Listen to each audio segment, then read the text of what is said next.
in this guide, I will be showing you guys how to fix Instagram Reels lagging or not playing. Let's get started. First thing you want to do is launch Instagram. Navigate to the profile page. Click on three bars.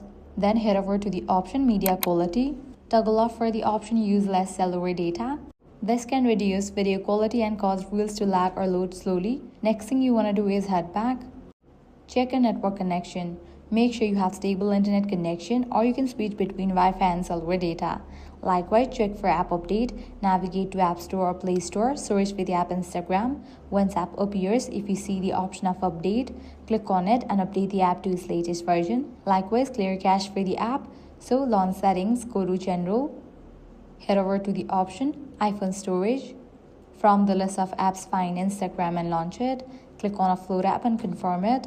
For the Android device, press and hold on the app. Click on the option App Info. Click on Storage. Click on Clear Cache and confirm it. With these, your problem might be fixed. Lastly, check the service status of Instagram. So launch your preferred browser, type in Instagram service status, navigate to the website down detector. If you found out any outages, you'll need to wait until the problem will be resolved from the end. And that's it. If this guide was helpful, do not forget to like, share, and subscribe.